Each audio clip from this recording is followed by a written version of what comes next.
Hello everyone, my name is Stanley St. Rose, and today we're going to be talking about At the Acadian Ball, written by Kate Chopin. Now, before I go into summary analysis of this work, please remember to leave a like, subscribe, and or comment so that the channel can continue to grow. Now, this work is very fascinating. We have four main characters by the name of Bobinette, Alcée, Clarice, and Calixta.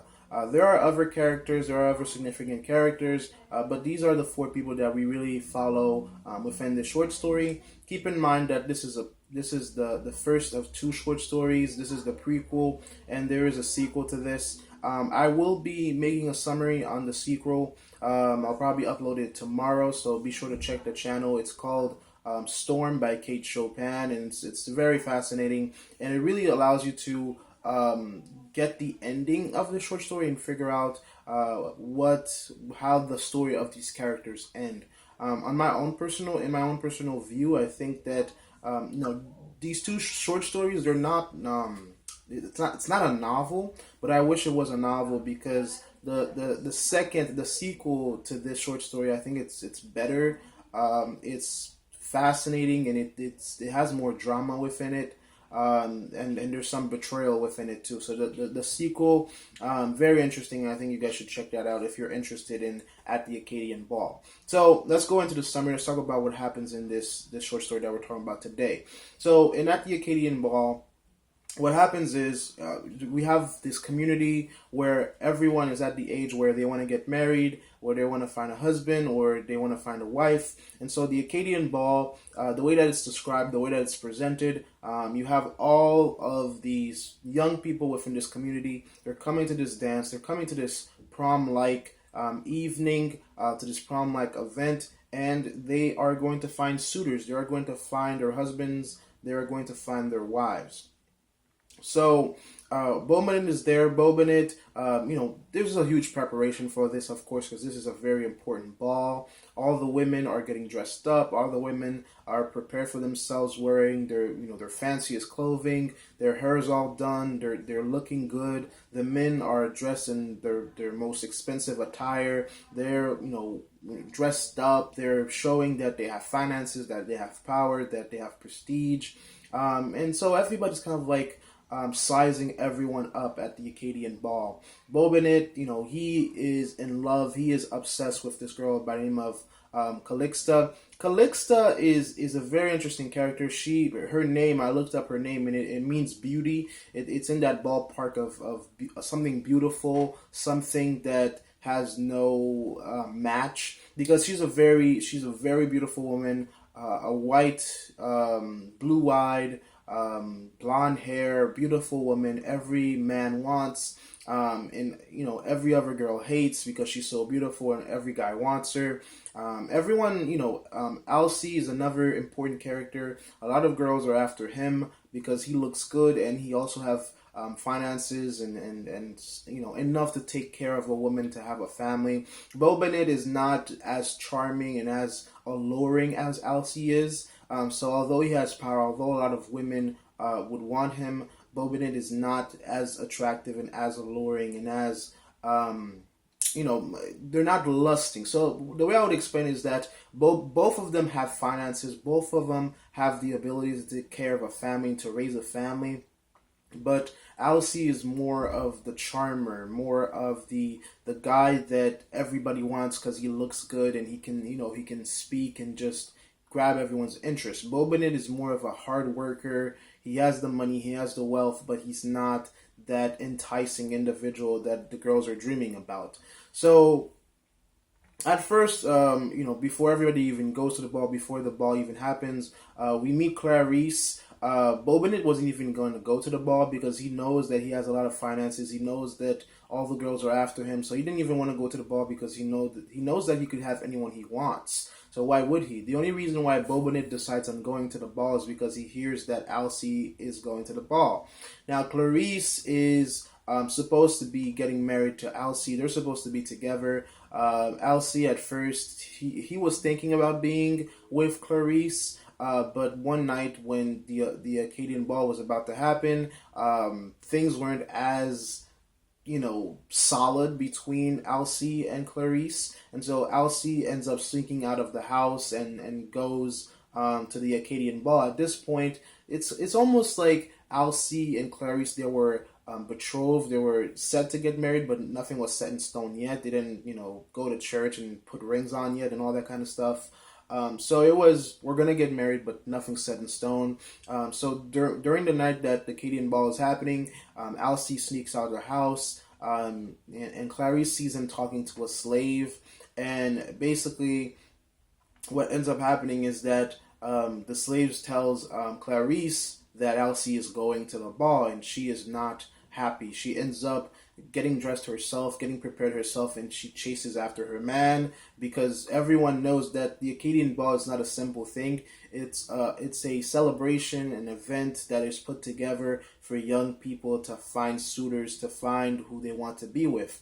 So Alcee goes to the Acadian ball for one thing and one thing only, is because he wants Bobinet's girl, and Bobinet is going there to stop Alcee from getting his girl. So it becomes a very, very back and forth. You're trying to figure out what's going to happen. Calixta's at the ball. Not many people like her because, of course, she's extremely beautiful. Everybody wants her. But at the ball, Calixta and Alcee, they meet up. They start, playing with each other, playing footsies, and just, really getting into it.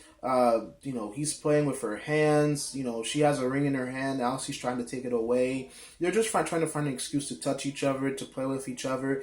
The thing about Alcee and Calixta is that, from my own personal perspective, I think that they are attracted to each other in terms of passion, in terms of heat, in terms of lust, in terms of, this hunger that they both feel for each other. But in terms of anything else, it's not there. So everything with Alcee and Calixta, it's all passion.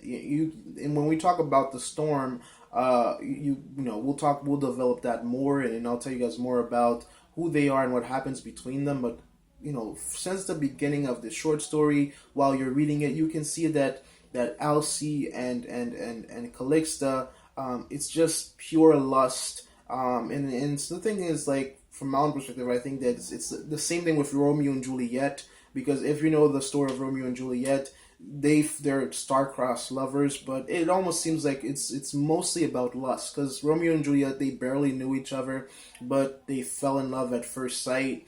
And when you don't know anything about someone, you don't know them at all. It's just, I saw you, you look, attractive, I'm attracted to you, and I can't keep my hands off of you. That just says it's all about lust. It's all about that passion, that heat. And Alcee and Calixta, that's what it is between them. I don't think that, or at least within the short story, their relationship is not developed past that. So the story goes on, and at the ball, Alcee and Calixta, they're talking to each other, they're getting to know each other, they're laughing and giggling. Bobinet is literally going insane trying to find Calixta. He's ignoring every other girl at the ball. And what ends up to ruin everything is that Clarice shows up, and she's like, Alcee, I need you. Come home right away. There's something that you need to do at home. There's something that's urgent at home. And so Alcee ends up getting caught. His pretty much fiance shows up, and she's like, you need to come home right now. I need you. So Alcee is pretty much sad and depressed and shocked at the same time. He submits, and he goes home with Clarice, and he leaves Calixta, which pretty much destroys the both of them, because Calixta and Alcee, they had this pure and unadulterated passion between them, and Clarice breaks that up. She takes her man, they go back home, and then when they get back home, Clarice tells Alcee, I'm in love with you, I'm in love with you, I'm in love with you. And she just declares her feelings, and Alcee's like, is this love? And pretty much we're kind of told that they end up together and they get married. And the same thing happens with, something different happens with Calixta. Calixta, this beautiful woman, she ends up with Bobinet because there's nobody else. Bobinet has, he has the wealth, he has the money, he has the power, and it's just not, there's no passion between them. And at the end, Bobinet ends up walking Calixta home, and at the end of it, she gives him a brisk handshake, and she says, "You can marry me." So it seems like by the end of the short story, it's Calixta and Bobinit. It's to Bobinit, he's over the moon. He's head over heels for this woman. She is beautiful beyond everything, and she says, "You can marry me." So Bobinit is just going crazy. She's like, "Man, I won, I won, I won." He's extremely happy. And from my own perspective, another thing I would add is it's kind of like Bobinit is he has no intelligence. Even though he has a lot of finances, he has a lot of money. It's like he's not aware of what's happening around him. He's like the husband or the lover who is completely oblivious to how his partner feels, because you can tell by how Calixta acts around Bobinit. She is not in love with him. She does not want anything to do with him in terms of romance. The only reason why she decides to marry Bobinit and to allow Bobinit to be with her is because Alcee chose Clarice, and she had no other choice. And we're talking about a short story during during a time where women, you couldn't be your own independent individual. You had to rely on your husband to provide everything for you. So Calixta, just like how she, hands Bobinit her hand in marriage and as a business deal,